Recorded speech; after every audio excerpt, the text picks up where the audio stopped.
Bonjour, je suis Michael Duvaux-Waro, votre hôte pour cette émission, et c'est un plaisir de vous accueillir pour ce rendez-vous audio dédié aux dernières évolutions dans le domaine de la formation des professionnels de la santé.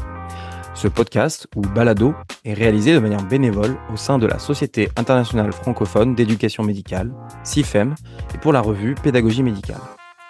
Nous avons décidé de créer ce podcast pour partager des idées novatrices, des témoignages inspirants et des discussions approfondies sur les théories et pratiques en matière d'éducation médicale. Chaque épisode de Pédagogie médicale podcast explore les nouvelles frontières des formations en santé avec comme base de discussion un article publié dans la revue Pédagogie médicale en compagnie d'un des auteurs de l'article sélectionné. Nous espérons que ce contenu vous donnera envie de rejoindre notre communauté professionnelle et scientifique à but non lucratif en adhérant à la SIFEM, en s'abonnant à la revue ou les deux. Pour notre 6e article du mois, je reçois aujourd'hui Étienne Panchou pour l'éditorial publié en mai 2024 avec son co-auteur Joseph-Omer Dayer, qui était intitulé « Didactique professionnelle, analyse du travail, analyse de l'activité des étudiants et des professionnels de santé, un large champ de recherche en éducation à investir ». Alors Étienne, bonjour. Bonjour Michael. Alors je te remercie pour ta participation à cette émission. Avant de rentrer dans le cœur de l'émission et pour que les auditeurs et les auditrices puissent te situer, je te propose de te présenter en quelques mots et éventuellement de nous déclarer des conflits d'intérêts avec le sujet du jour. Alors donc moi je suis kinésithérapeute déjà pour commencer, toujours en exercice clinique en libéral dans la belle ville de Blois et je suis enseignant à l'université d'Orléans. J'ai été maître de conférences associé. Maintenant, je suis chercheur associé dans un laboratoire qui s'appelle RKE et j'enseigne donc dans une composante qui est l'école universitaire de kinésithérapie Centre-Val de Loire. Et j'ai notamment une mission intéressante parce que ça fait un petit peu d'interprofession dans mon quotidien, c'est d'essayer d'intégrer la formation de pédicure podologue à l'université d'Orléans. Donc, je suis chargé de mission pour ça. Donc voilà, en quelques mots. Après, mon parcours, il est assez classique. C'est-à-dire que j'ai fait mon diplôme d'État. Ensuite, j'ai fait un master en sciences de l'éducation, puis une thèse. Et je dirais, principal lien d'intérêt, je suis quand même secrétaire général de la SIFEM. Donc, c'est un lien. Je ne sais pas s'il y a un conflit, mais en tout cas, c'est un lien qu'il faut au moins énoncer. Après, en lien d'intérêt que je peux énoncer avec le sujet, je pense que il y en a pas tant que ça, si ce n'est que j'ai effectivement une société en pédagogie, mais qui n'a pas forcément de lien avec le sujet actuellement. Donc voilà. Après, j'ai des responsabilités dans ma profession. Je suis élu national au Conseil national de l'ordre des kinés. Pareil, je ne pense pas qu'il y ait un grand lien, mais ça vaut peut-être le coup de le dire. Voilà. Et puis peut-être un autre lien, mais qui nous concerne tous les deux parce qu'on se connaît quand même plutôt Oui. bien, et donc qui est possible aussi que ça se ressente dans nos échanges. Oui, on se connaît bien, on s'apprécie et voilà. Super. Alors peut-être pour commencer et rentrer dans le vif du sujet aujourd'hui, donc nous parlons d'un éditorial dans la revue. Qu'est-ce qui vous a poussé avec Joseph-Omer Dayer à écrire un édito pour la revue? Alors, avec Joseph-Omer Dayer, qui est maintenant, je pense, directeur, c'est comme ça qu'on dit, il corrigera éventuellement, mais euh, directeur de l'école universitaire à l'Université de Montréal en kinésithérapie. On partage la didactique professionnelle depuis déjà longtemps, puisque on s'est rencontrés sur une conférence, à la conférence internationale sur le raisonnement clinique à Montréal. Et lui a aussi observé les professionnels réfléchir. C'est de ça qu'il s'agit. Et moi, dans le cadre de ma thèse, j'ai effectivement investi le champ de la didactique professionnelle aussi pour observer et comprendre la manière de raisonner des confrères et consoeurs kinésithérapeutes dans une situation particulière, mais peu importe. Du coup, il s'est tissé un lien, on va dire, d'amitié scientifique. Et puis, on a un côté un peu identitaire. On est de la même profession. Enfin, voilà. Donc, déjà là-dessus, on partage ce sujet-là en commun. Et quand on a découvert l'article de Delphine Guyet et du professeur Sayo, qui a fait l'objet d'ailleurs du précédent podcast, on s'est dit, c'est quand même intéressant. La didactique professionnelle en éducation, on n'en parle finalement pas tant que ça. Et puisque là, on avait un objet qui nous permettait, je dirais, d'aller plus loin et puis d'essayer d'expliquer un petit peu comment nous, on voyait les choses par rapport à l'utilisation de la didactique professionnelle en formation, euh, mais pas que, j'ai envie de dire. On s'est dit, c'est l'occasion, c'est le bon tempo, ça devrait intéresser et certainement interpeller la revue. Donc, nous sommes mis à écrire cet édito dont notre objectif premier était, je dirais, l'ouverture et le fait de faire connaître aux gens la possibilité qu'ils pourraient avoir, s'ils en avaient envie, d'utiliser la didactique professionnelle dans le cadre d'études, de recherche, pour aller observer et puis traduire sur papier des comportements, des raisonnements et des prises de décision, que ce soit des étudiants ou des professionnels. Voilà, on a saisi l'opportunité, on va dire. Mais j'espère que ce podcast continuera dans cette voie et dans la diffusion de ces idées-là. Peut-être pour préciser un petit peu ce dont on parle et ce dont on va parler. Donc on a déjà utilisé le mot de didactique et de didactique professionnelle. Parfois on peut opposer à la didactique disciplinaire. Est-ce que tu peux nous parler, nous définir un peu ces deux termes et aussi nous dire en quoi ils se complètent?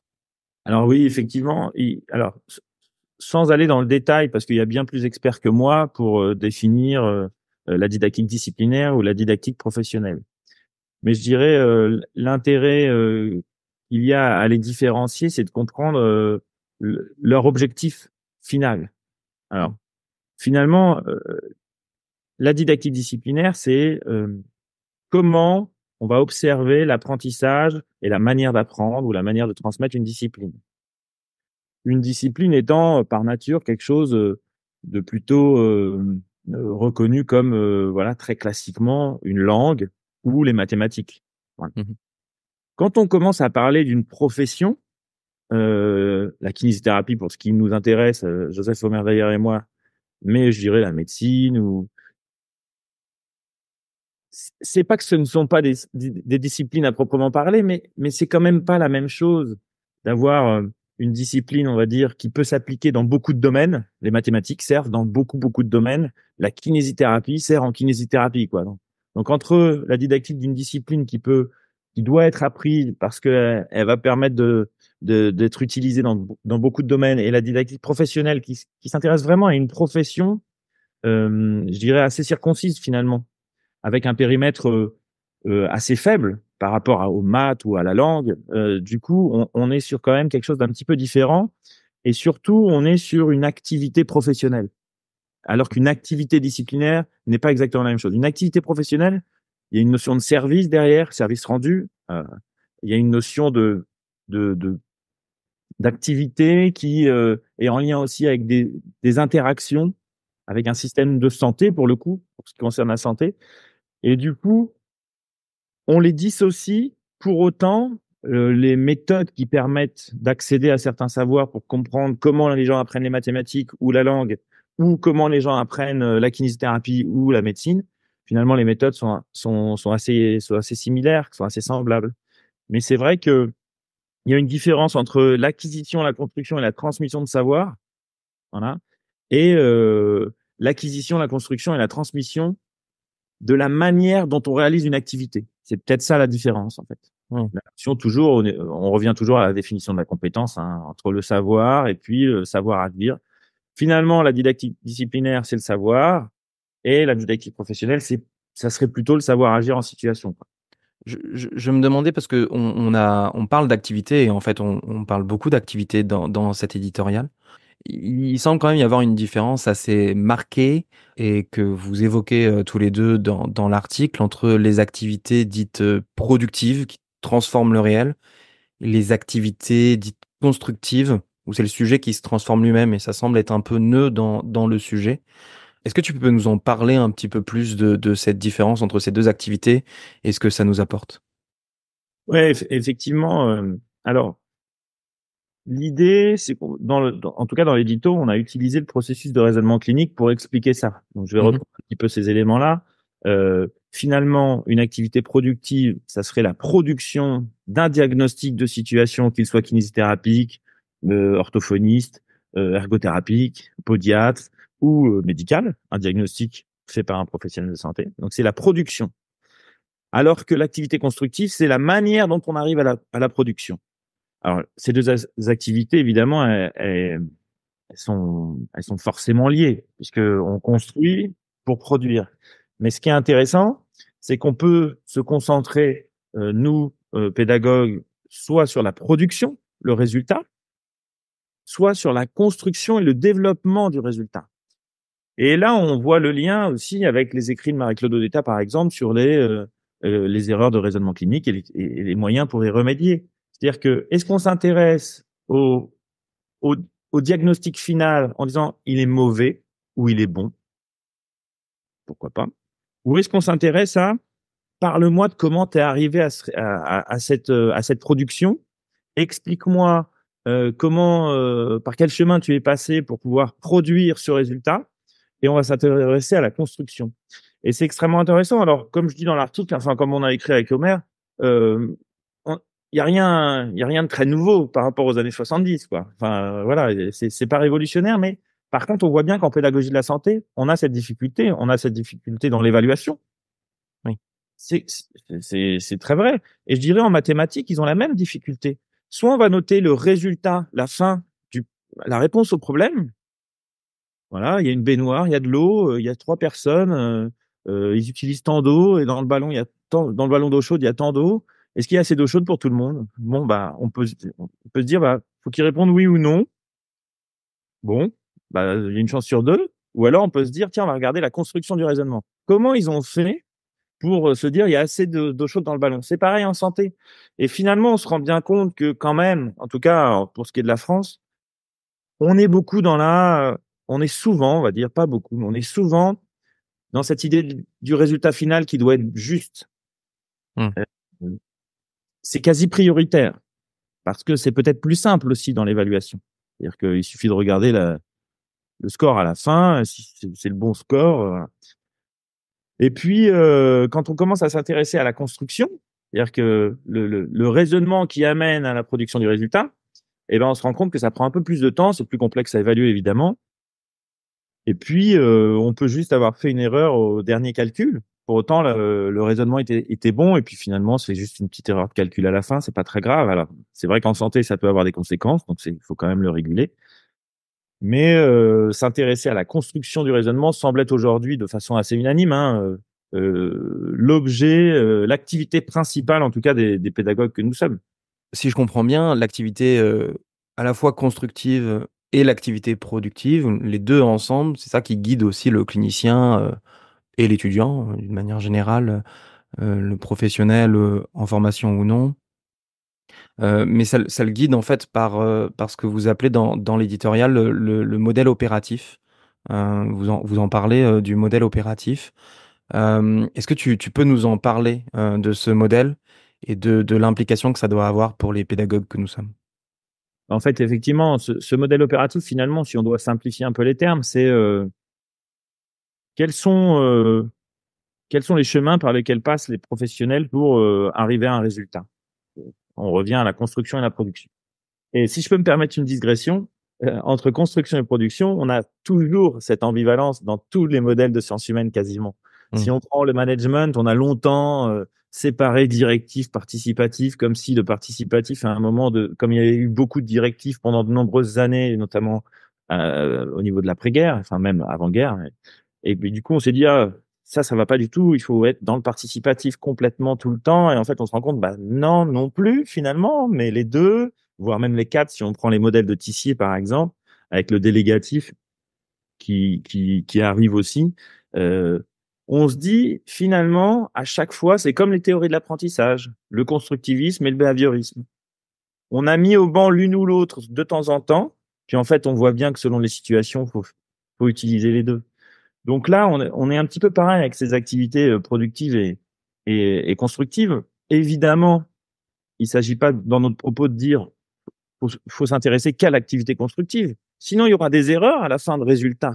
Mmh. Mais c'est en s'intéressant à l'activité constructive qu'on peut éventuellement, «corriger» entre guillemets, en tout cas, moduler l'activité productive finale. Et donc par rapport au modèle opératif, ce qui est intéressant, c'est de se dire: quels sont les chemins le plus suivis par le plus grand nombre pour arriver, à la production de résultats? Ces modèles opératifs, là encore, il s'agit pas de faire une norme. Ce serait complètement opposé aux propos de ce qu'on a l'habitude de tenir en sciences humaines et sociales. Il s'agit juste de dire, globalement, les professionnels compétents dans un domaine, quand ils arrivent à produire le résultat qui convient, voilà par où ils passent et voilà comment ils font. Et finalement, c'est un petit peu comme les didactiques disciplinaires, hein. Donc, on s'intéresse à un modèle opérationnel pour arriver à la production du résultat. C'est ça le modèle opératif. Non pas qu'il faille le suivre absolument exactement de la même manière, mais plutôt que le mettre à jour permet d'avoir des repères pour notamment aiguiller ou faire réfléchir le professionnel en formation ou même le professionnel tout court sur son propre modèle à lui. C'est-à-dire que ça nous aiguille dans les discussions qu'on peut avoir avec les étudiants ou avec les professionnels de santé qui souhaitent performer dans leur raisonnement clinique. Parce que du coup, on a sur le papier un modèle, hein, c'est ça, c'est un modèle, c'est une figure qui simplifie pour mieux comprendre. Donc ça simplifie, ça veut dire que c'est pas exhaustif, il y a pas tout.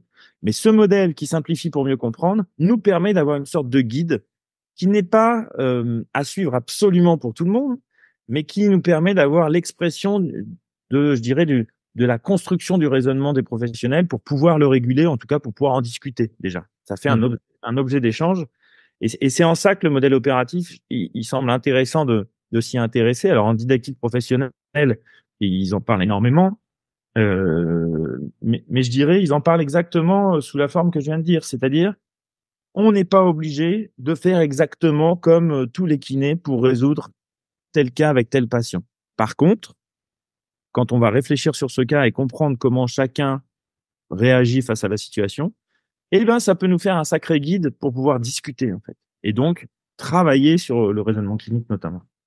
Mais je suis assez intrigué parce qu'il semble que dans les travaux qui sont menés en didactique professionnelle, on semble parfois aboutir à des invariants déterminants d'une situation donnée. Et on pourrait interpréter ces invariants comme une forme de norme de quelque chose dont il faut arriver ou par un chemin par lequel il faut passer. Et du coup, j'aimerais bien qu'on échange un petit peu sur ce sujet-là parce que il semble y avoir des invariants qui sont déterminants, mais pourtant, c'est pas forcément une norme et donc il pourrait y avoir une forme de contradiction ou de dissonance. Est-ce que tu peux nous éclairer là-dessus? Ouais, bah, effectivement, c'est vrai que quand on parle d'invariants opératoires, ça signifierait que c'est obligatoire de les utiliser. Alors, c'est quand même un peu l'esprit. C'est-à-dire que ce sont des invariants opératoires qu'il faut utiliser, en tout cas que ceux qui résolvent d'habitude ces situations-là ou ces problèmes utilisent pour y arriver. Maintenant, ces invariants, ils sont par nature dans la situation. C'est pour ça, on doit les retrouver chez tous les professionnels quand ils réfléchissent. Mais après, il y a la question de la proportion et la question des variables et des indicateurs qui sont rattachés. C'est-à-dire que, en fait, pour schématiser, parce que là, on est en train de rentrer dans ce qu'on appelle la structure conceptuelle de situation, pour être très précis. En gros, vous avez une situation à résoudre en santé. Quels sont les éléments clés qui font que vous prenez vos décisions? Il y en a un, deux, trois. C'est ça, les invariants opératoires.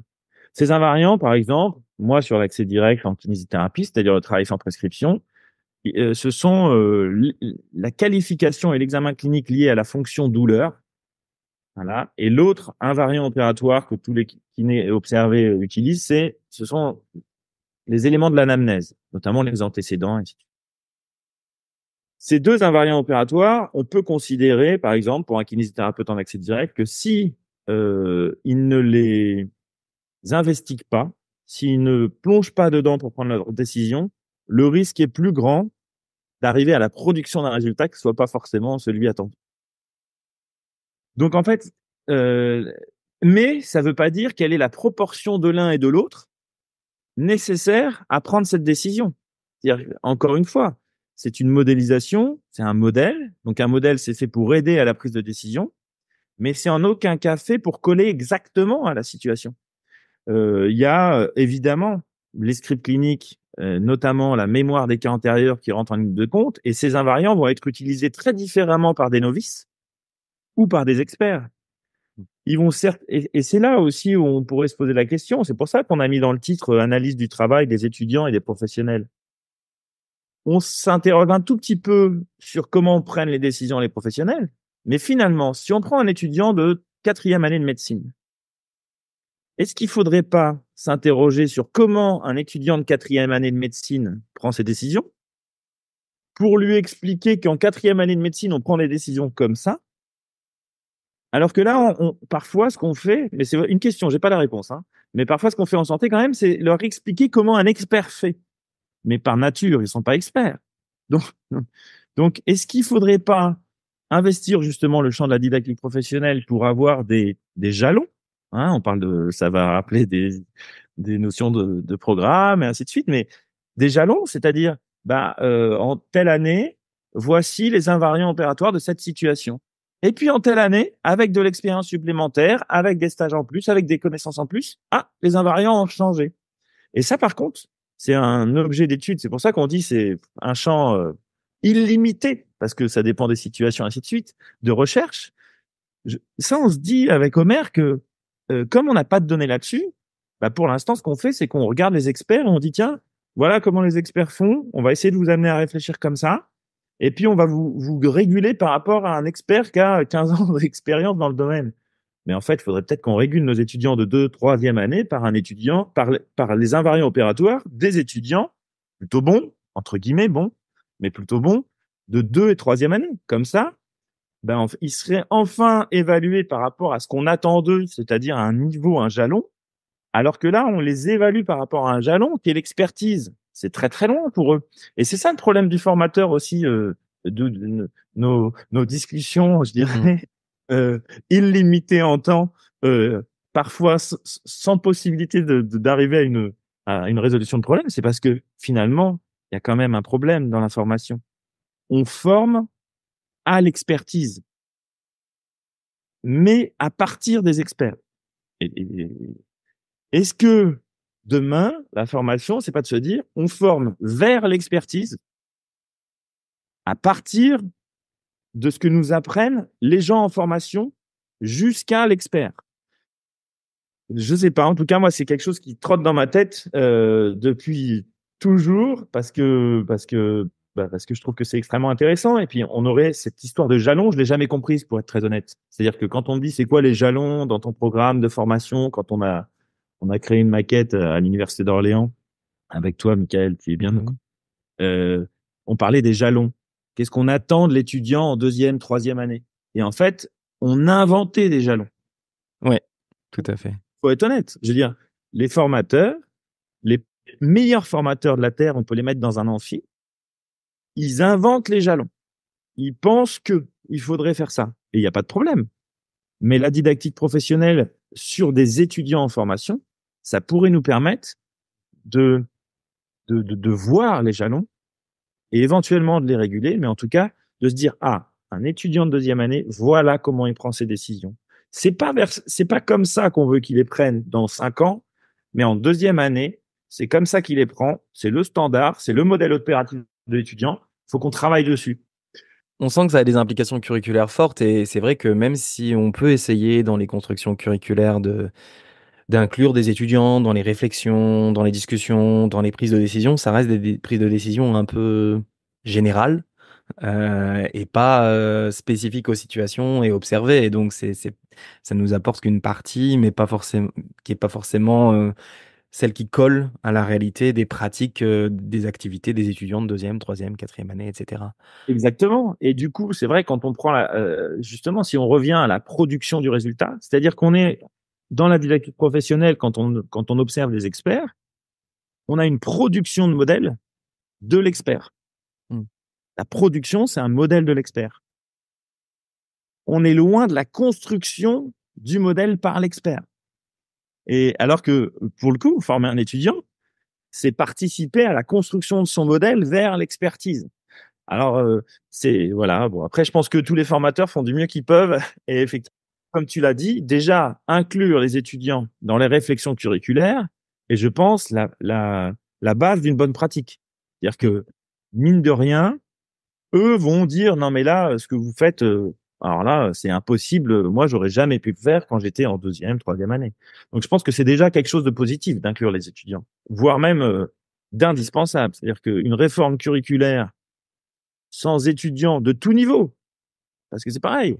Si on prend que les élus étudiants, qui ont, par nature, ils sont élus, mais ils sont peut-être dans telle année ou telle autre année. Non, non, il faut prendre des étudiants de tous les niveaux, y compris des tout jeunes qui arrivent seulement pour qu'ils puissent apporter des éléments. Ça serait, en tout cas, c'est déjà quelque chose qui semble relever de la bonne pratique de travail curriculaire. Mais oui, on voit bien que, en tout cas, moi, c'est comme ça que je le vois. Pour moi, la didactique professionnelle, c'est vraiment un objet de travail de programme, de curriculum exceptionnel et ouais, sans fin, parce qu'en fait, il y a tellement de situations à observer ça peut être très large. Mais c'est vrai qu'en plus, sur cet aspect-là, sur, les situations et cetera, il y a tout ce champ, qui mériterait d'être développé. Mais même sur, l'aspect, des activités productives, enfin, qu'est-ce que l'étudiant, fait? À quel point son diagnostic est précis? Qu'est-ce qu'il apporte, en fait, en fonction des années, c'est fait de manière assez, on navigue un petit peu comme ça et on a, hem, les recommandations de bonnes pratiques à la fin pour les cliniciens, qui sont, on va dire un peu le gold standard pour dire ça rapidement. Mais c'est vraiment le but à atteindre, de se dire, bah voilà, faut que nos professionnels respectent les recommandations de bonnes pratiques et soient de bons professionnels. Mais après, la déclinaison en années et la progression en compétences, c'est au pédagogue de se débrouiller un petit peu comme il peut, sur le terrain et je pense que la difficulté, elle vient de là aussi et peut-être que même l'approche par compétences, elle a peut-être aussi du mal à prendre aussi par ça parce que c'est difficile, en fait. Oui, exactement. Et bon, je triche un peu, hein, j'ai le PDF sous les yeux parce que je trouve qu'on a bien travaillé avec Omer. Il y a des éléments qui sont beaucoup mieux dits à l'écrit parce qu'on l'a travaillé quand même pas mal. Donc, mais c'est vrai que quand on reprend, il y a un paragraphe où on explique que finalement, en s'attribuant un peu les propos de Vygotsky, est-ce que la didactique pro, c'est pas justement décloisonner l'enseignement et la pratique, pour faire très simple. Et puis après, on a écrit en effectuant la traduction de ces savoirs étudiants et ou professionnels, en savoir à enseigner et à intégrer dans la modélisation de l'approche par compétences. Ça rejoint exactement ce que tu dis, c'est-à-dire à quel point aller voir comment raisonnent les étudiants, ça permet de produire des savoirs qui seraient du coup des savoirs étudiants. Et là, je vais reprendre à mon compte des discussions qu'on avait avec Frédéric Launay, avec qui on a beaucoup travaillé, qui expliquait toujours que l'étudiant, c'était une profession à part entière. Étudiant en kinésithérapie, alors si on reprend les termes de la didactique professionnelle, on peut dire c'est un des métiers de la profession de masseur kinésithérapeute. Et dans ce métier-là, il y a des savoirs qui sont jamais étudiés. Ce sont ces savoirs étudiants. Et comment un étudiant prend la décision? Bah, peut-être que ça permettrait effectivement de mieux de réussir à mieux jalonner le programme et donc mettre des objectifs plus facilement atteignables. Du coup, bah, peut-être aussi d'être un peu plus exigeant sur la production finale de l'étudiant. C'est très difficile de dire à un étudiant, écoute, t'as pas le niveau. C'est difficile quand même, Ouais. cette décision-là. On est en fin de L2, en fin de L3, en fin de M1, on lui dit, on pense que t'as pas le niveau. Mais là, en fait, c'est la solitude de l'enseignant. D'ailleurs, si on fait des jurys avec 20 personnes pour Mmh. réfléchir à ces cas-là, c'est parce qu'en fait, personne n'est sûr. Et alors, l'idée, c'est pas d'être sûr, mais c'est extrêmement subjectif parce que les jalons sont pas clairs. On les connaît pas. Donc, en fait, on se dit, tiens, lui, par rapport aux autres, il est moins bon. Ouais, peut-être que les autres sont exceptionnels aussi. C'est peut-être pas lui le problème. C'est peut-être que Mmh. les autres sont tellement bons que lui, il paraît moins bon. Mais finalement, est-ce qu'il n'est pas au bon jalon?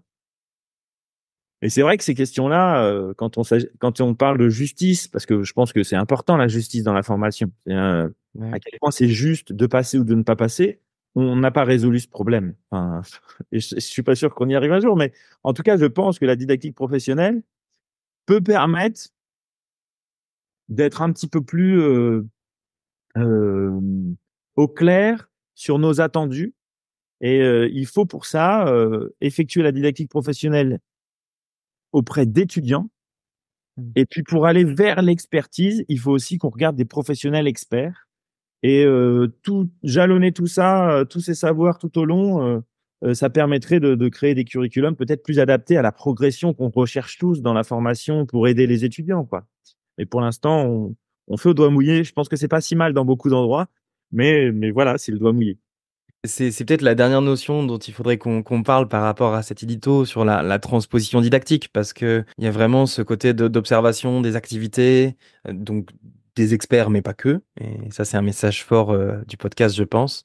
Mais du coup, l'idée, c'est que bah, on fasse cette transposition didactique. Et moi, je me demandais, peut-être si tu peux juste rapidement nous redire ce que c'est la transposition didactique, mais aussi quel rôle on peut tous prendre dans la communauté éducative, en éducation médicale, pour la réaliser, l'accompagner, cette transposition didactique. Oui, alors cette transposition didactique, c'est extrêmement intéressant. Moi, j'ai découvert ça dans le cadre de ma thèse, hein, donc et j'ai trouvé ça incroyable. Enfin, incroyable. En fait, quand on l'explique, c'est pas si incroyable que ça, mais enfin, moi, je me suis régalé dans mon travail de thèse, j'ai trouvé ça incroyable. C'est-à-dire qu'en fait, on va observer le professionnel. Et il y a deux grandes étapes. Il y a la première étape qui consiste, je dirais, à observer et à mettre sur papier le modèle. Voilà. C'est-à-dire qu'en gros, ça s'appelle la transposition externe, c'est-à-dire on regarde et on met sur le papier le modèle. Et ensuite, ce modèle, on va le transformer encore pour dire voilà comment on va enseigner les choses. C'est-à-dire qu'il y a deux grands temps. Une transposition didactique externe et une transposition didactique interne.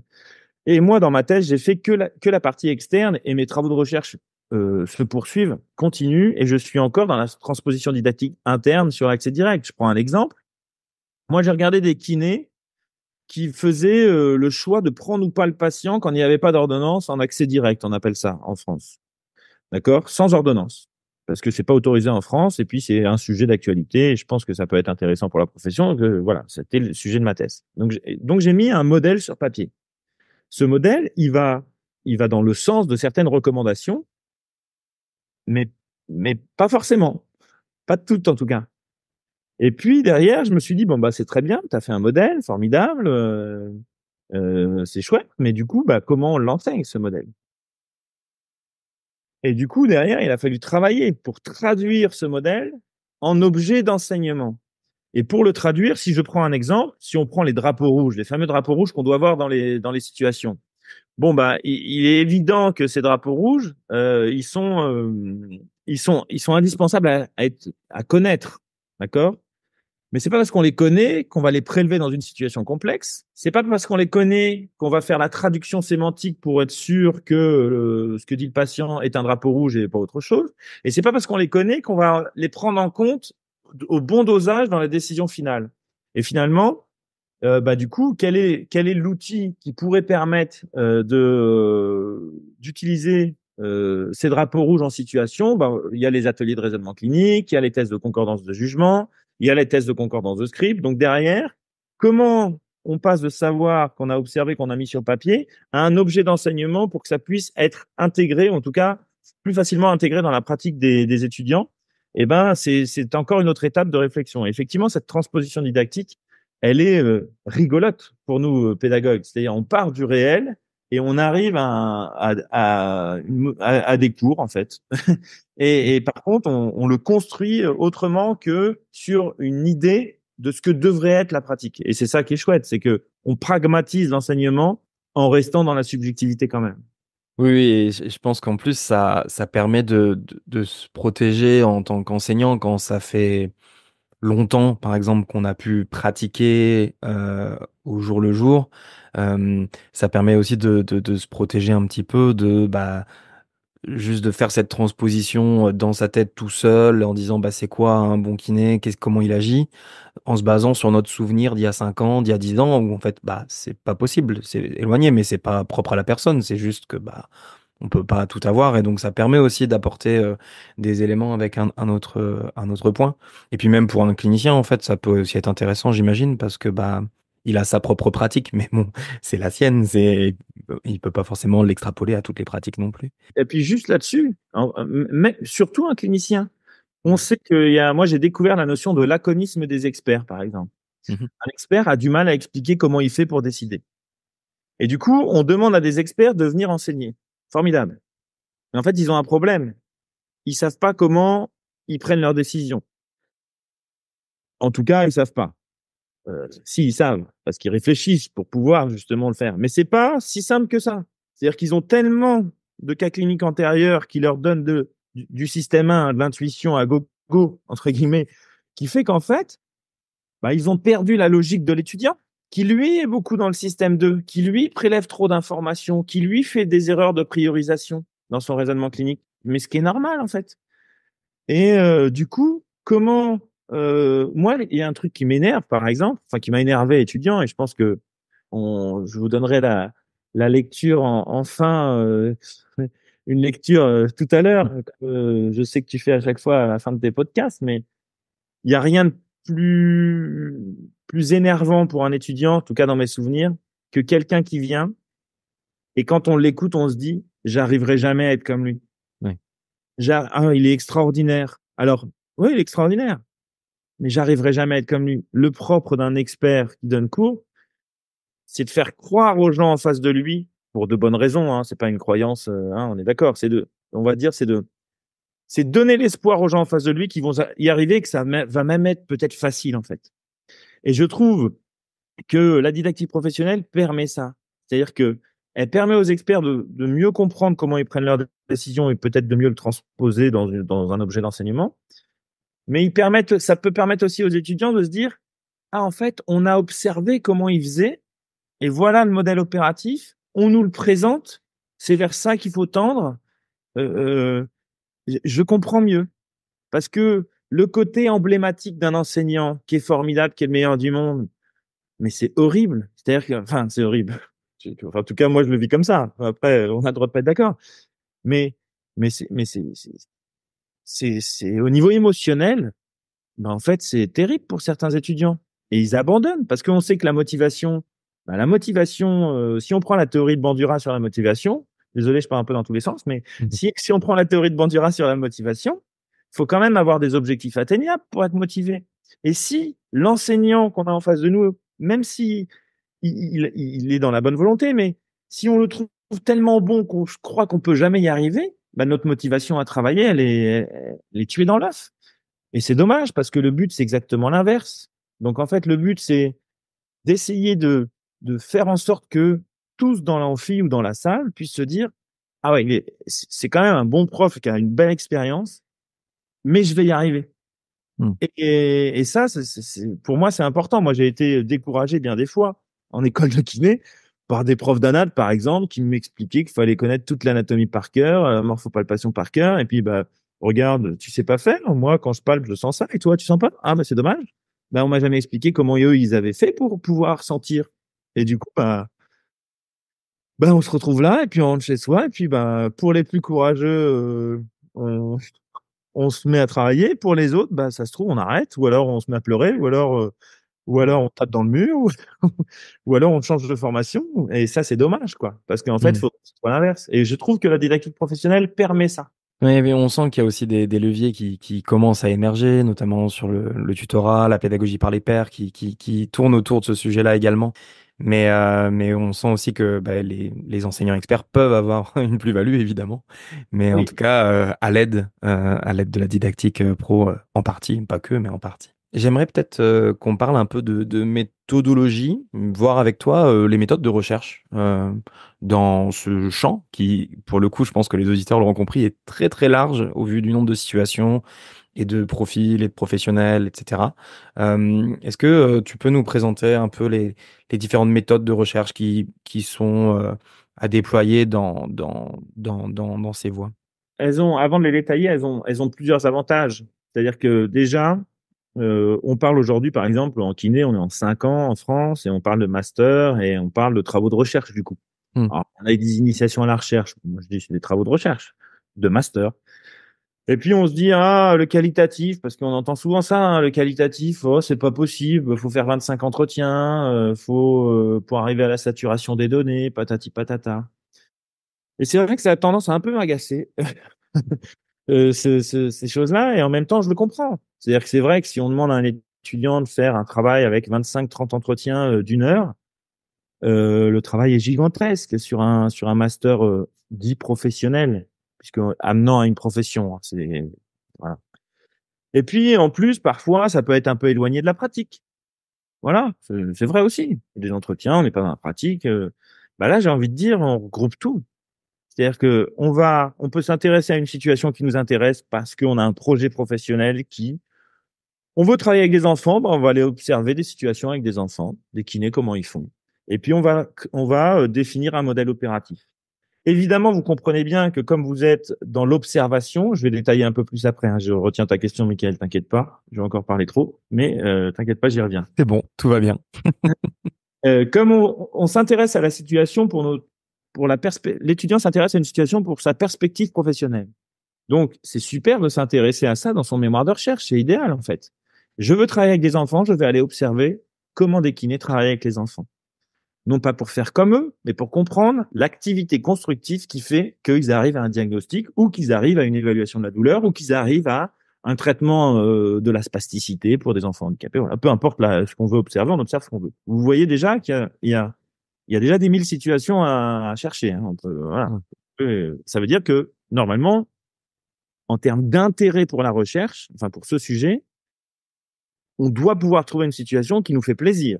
Et c'est quand même important parce qu'on sait le mal-être des étudiants, ce mémoire de fin d'études qui parfois leur semble les intéressent du point de vue de la méthode, de la recherche, mais les désintéressent du point de vue du nombre d'heures qu'ils y passent par rapport à l'utilisation future qu'ils en feront, quoi. Mmh. Voilà, c'est toujours ce sujet-là. Bah là, déjà, on peut leur proposer une situation qui leur parle à eux. Sur un problème que eux voient dans leur pratique à eux. Et donc, ils peuvent aller observer des experts faire ce que eux pensent être difficile. Comme ça, ils vont travailler cette situation. Et donc, la méthode qu'on peut utiliser, enfin, qui doit être utilisée, qui est assez simple, hein, ça s'appelle l'autoconfrontation. C'est euh, une observation filmée d'une situation et un débriefing sur ce passage filmé avec la personne qui a mené la situation. Donc, par exemple, si on prend une orthophoniste une étudiante orthophoniste qui s'intéresse à comment les orthophonistes font un bilan. Je connais rien à l'orthophonie, hein, c'est plus simple comme ça. Je donne un exemple très détaché parce que la kiné, les gens vont commencer à en avoir marre. Qui fait une évaluation d'un trouble 10 chez un enfant, voilà. Et l'étudiant orthophoniste se dit ça, cette situation-là m'intéresse particulièrement chez l'enfant très jeune, voilà, à 6 ans. Moi, si ça se fait à 6 ans, mais peu importe.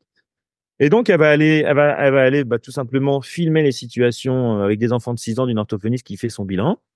Et puis derrière, ils vont regarder ensemble la vidéo, l'orthophoniste qui a fait l'acte et l'étudiant, ou le chercheur, hein, l'étudiant-chercheur, peu importe. Et puis, ils vont, ils vont réfléchir à comment tu prends la décision, toi, orthophoniste expérimenté, d'utiliser tel ou tel bilan, de poser telle ou telle question. Sur quoi tu te bases? Explique-moi les raisons qui font que à ce moment-là, tu t'es dit que cet enfant-là, tu allais lui faire tel examen ou tel bilan ou tu allais demander telle chose. Et derrière, bah, on analyse tout ça, on le fait plusieurs fois. On analyse et on se dit, tiens, c'est marrant, toutes les orthophonistes que j'ai observées, les 5, 6, 3, 4, 5, 6, eh ben, elles font toutes ça. Et ben ça va être les invariants de la situation. Ça va être les concepts qui organisent l'action. C'est-à-dire que c'est à partir de ces éléments-là que toutes les orthophonistes décident d'utiliser tel ou tel bilan, par exemple. Et ça, c'est extrêmement intéressant parce que si vous voulez, pour ceux qui écoutent, euh, ça, ça engage l'étudiant dans son projet professionnel. Et je pense que la recherche dans des masters professionnalisants, ça doit être ça. Ça doit engager le jeune, ou le moins jeune, mais en tout cas, voilà, ça doit l'engager dans sa perspective future. Du coup, on rejoint la théorie de la motivation de Bandura encore. C'est-à-dire que si l'objectif, il est atteignable et intéressant, bah, je vais me donner. S'il me paraît très difficile, bah, je vais être moins motivé. Et on voit bien que là, on a des données de recherche en tout cas, on a des investissements des étudiants qui pourraient être très différents. Et alors, contrairement à des entretiens semi-directifs, on va dire classiques, qui nécessitent pour arriver à la saturation des données beaucoup d'entretiens la plupart du temps, là, c'est différent. C'est-à-dire que on peut très bien estimer que à partir de quelques situations, on arrive à avoir les invariants opératoires. Et puis sur certaines situations, il en faudra un petit peu plus. Voilà. Là, j'ai une étudiante qui a fait un super travail en kinésithérapie, désolé pour ceux qui sont pas kinés, mais sur comment les kinés, sur quels indicateurs et quelles variables et quels concepts organisateurs de l'action, les kinés choisissaient les aides techniques à proposer à leurs patients. Alors, ça a l'air comme ça. On s'est rencontrés. Elle me dit, ouais, j'aimerais bien. Ça m'interpelle parce que les gens ils prescrivent des cannes tripodes, des cannes anglaises, des petites cannes en thé ou des déambulateurs, mais on n'apprend pas ça trop à l'école. Bah, je dis oui, il y a quelques recommandations, mais c'est un peu au feeling, quoi, qu'on le fait finalement, puisqu'il n'y a pas de données. Elle me dit, ah, ça m'intéresse. Alors, dans sa méthode, évidemment, c'est une jeune, plus ou, voilà, c'était ses premiers entretiens, c'est critiquable, c'est tout ce qu'on veut, mais elle en a fait plusieurs, elle s'est donné le mal d'aller filmer les situations. Et moi, ce qui me rend heureux, c'est qu'elle m'a dit, à la fin, elle m'a dit, ça m'a beaucoup plu et ça va me servir. Et je me suis dit, ah, c'est cool. Peu importe Mmh. le mémoire qu'elle a fait, je me suis dit, voilà un travail de recherche qui va lui laisser un bon souvenir. Donc, elle va comprendre que la recherche est importante pour les professions.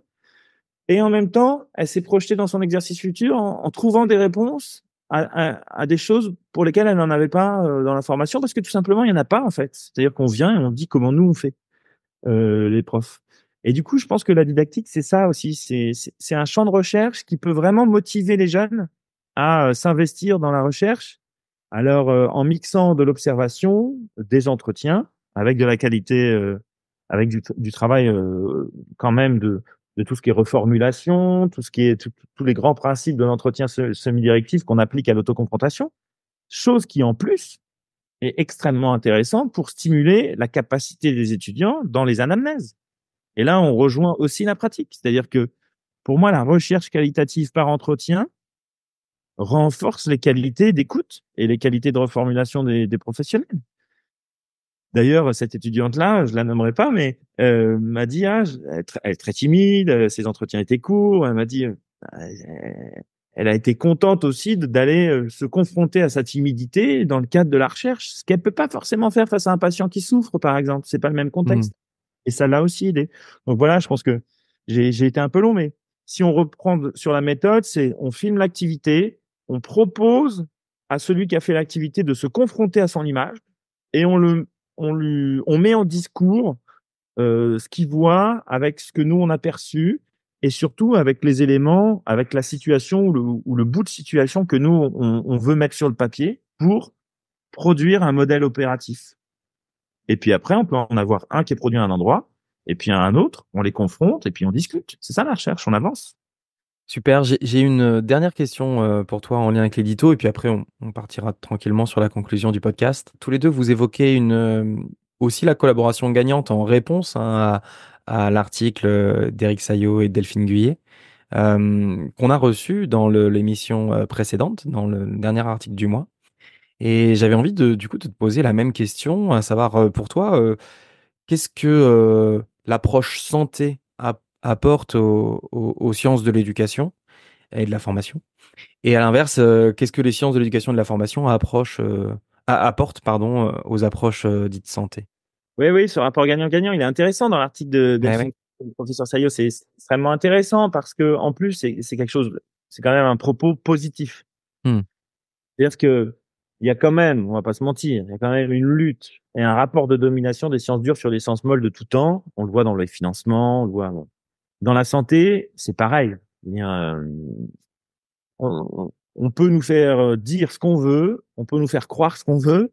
Factuellement, les sciences dures sont favorisées dans la recherche et dans la recherche en santé et je dirais même dans les formations en santé.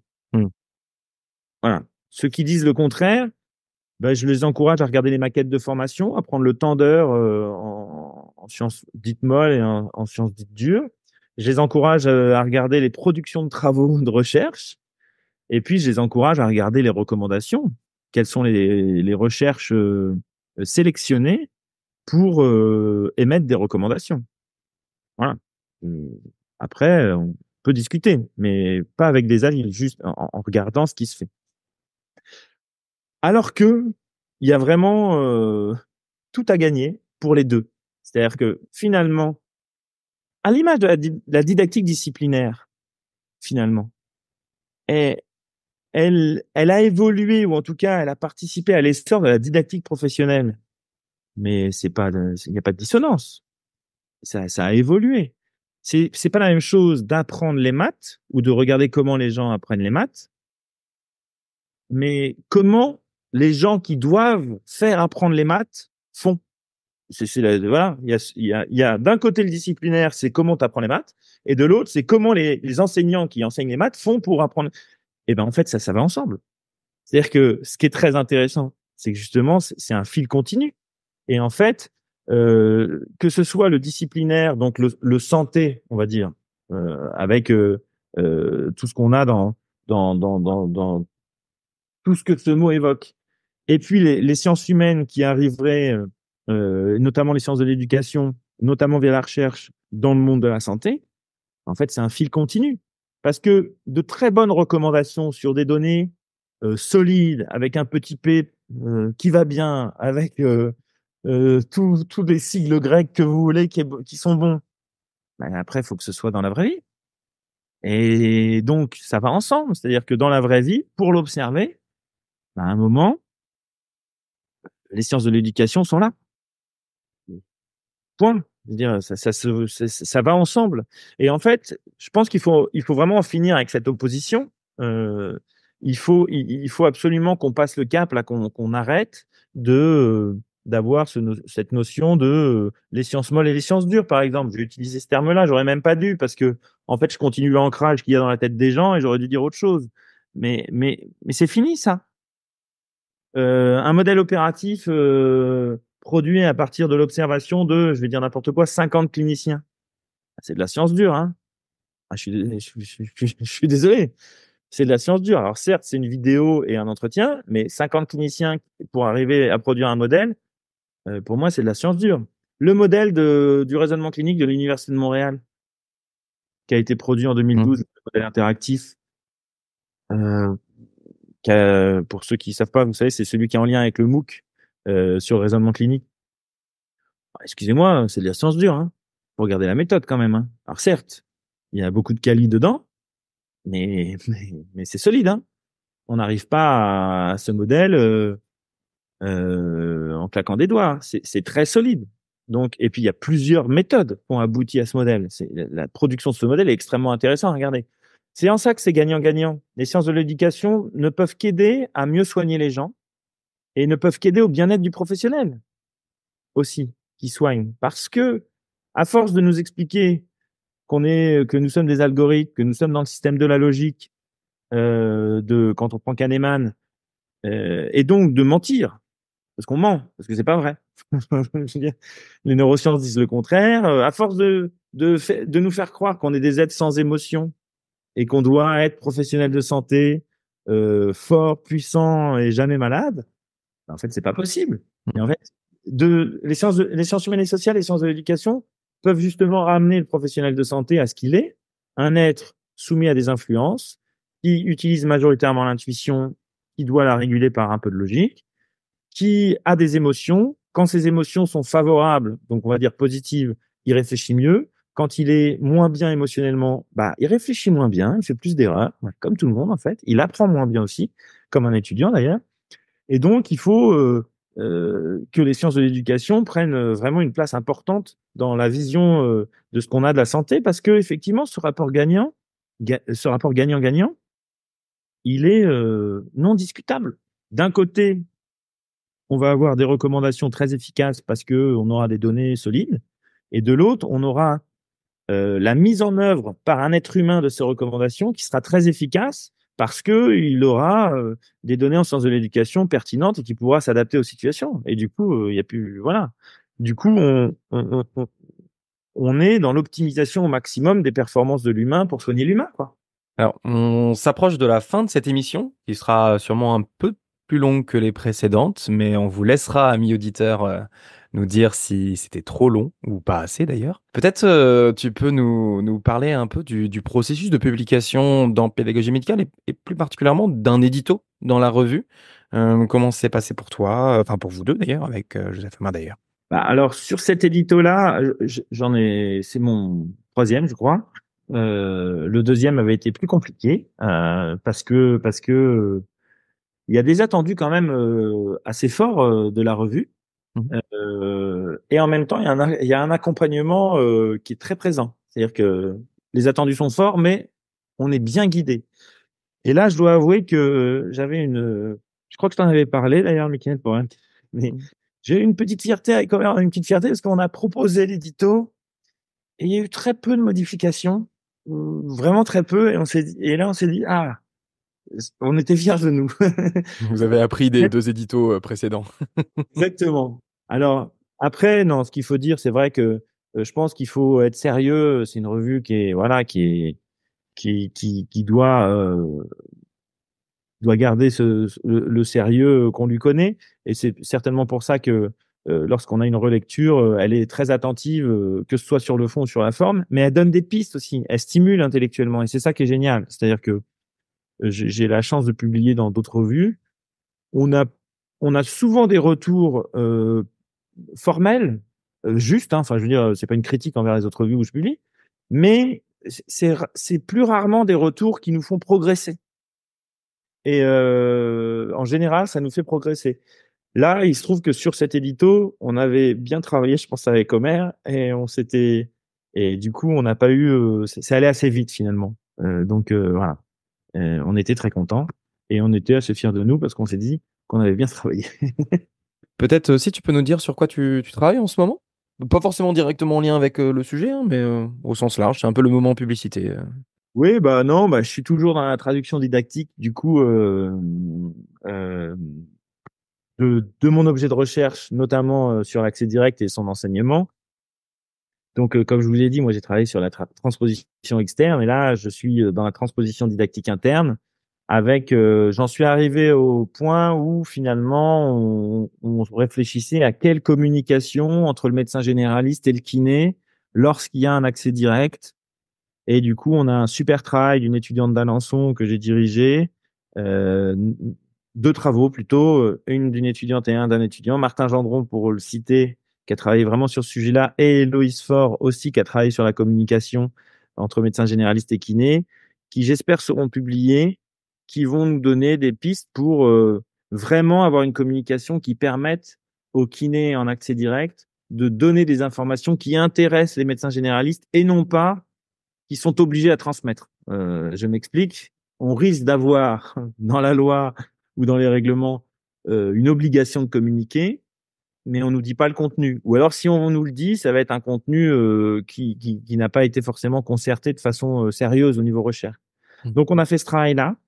Donc là, le sujet, c'est de le publier. On le présente au JFK, aux Journées françaises de la Journée francophone, pardon, de la kinésithérapie l'année prochaine. Et on est en cours d'écriture euh, sur ces deux travaux. Donc voilà, et puis je suis toujours assez disponible pour encadrer les travaux d'étudiants qui s'intéresseraient justement à l'observation de ces situations, quelles qu'elles soient. J'ai travaillé l'année dernière sur l'évaluation de la douleur avec deux étudiants de l'enfant handicapé, et puis donc sur la prescription d'aide technique à la marche par le kiné.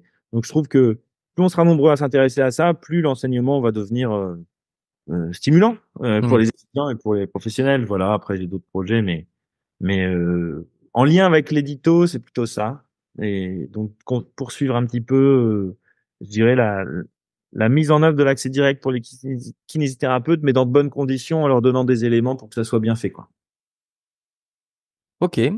Peut-être pour, conclure sur, et avant de passer à notre dernière question, si vous le souhaitez, amis auditeurs et auditrices, vous pouvez, mettre en pause, ce podcast ou balado et essayer de noter, 3 mots-clés ou idées, que vous avez retenues, qui vous ont inspiré, que vous aimeriez mettre en pratique ou des choses qui ont pu émerger, durant cette écoute.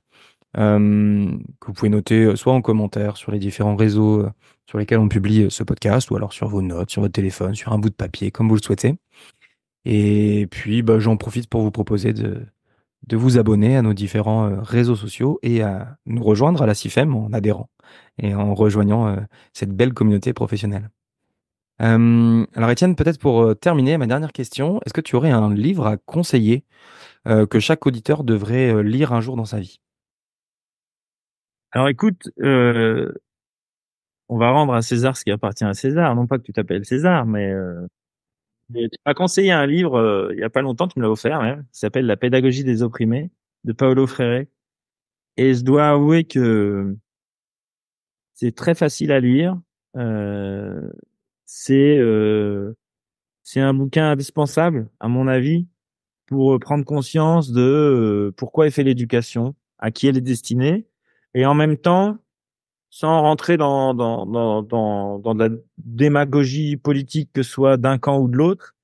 C'est vraiment l'objet de l'éducation, à qui il sert et pourquoi il sert. Et c'est un petit livre que je relis de temps en temps. Je l'ouvre, je lis une page comme ça, un peu n'importe où. J'encourage vraiment tout le monde à le lire, surtout qu'il parle beaucoup de logique bancaire. Dedans, ils disent la logique bancaire de l'éducation. Euh, et on parle beaucoup d'excellence dans nos domaines. Là. On n'en peut plus du terme d'excellence. Enfin, je suis désolé pour ceux qui l'utilisent, mais la formation à l'excellence. Ça devient parfois un petit peu insupportable. La formation, par nature, doit amener à l'excellence tout le monde, pas à l'excellence de quelques-uns, surtout quand on parle de la formation en santé. Et puis alors, quand on parle des jeunes enfants, c'est encore différent, c'est encore plus important. Mais donc, j'encourage tout le monde à lire ce livre et à dépasser les premières pages. C'est-à-dire, même si on n'est pas d'accord, parce qu'il y a des moments où on se dit, oh, quand même, très engagé politiquement, mais faut aller au bout. Et puis après, vous en faites ce que vous voulez, comme par nature. Mais ne pas le lire, ce serait quand même dommage. C'est facile et vraiment, c'est un livre incroyable. La pédagogie des opprimés, Paulo Freire. Vraiment chouette livre. Voilà. Eh bien, merci Étienne pour cette recommandation et merci pour ce temps d'échange sur ce sujet-là. J'en profite peut-être pour vous annoncer que le podcast va faire une petite pause pendant 2 mois, en tout cas jusque début 2025, parce que de mon côté, j'attends un heureux événement.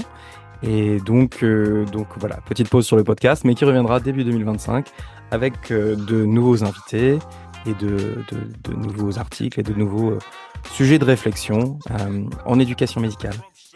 Merci à tous pour votre écoute. Merci Étienne. Mika, ne pas oublier le congrès de la CIFEM du 26 au 28 mai à Orléans, quand même. On sent le lien d'intérêt dans le bureau de la CIFEM et du comité d'organisation du congrès. Effectivement, le congrès de la CIFEM, on s'y retrouvera avec grand plaisir. Merci. Merci à tous et à tous.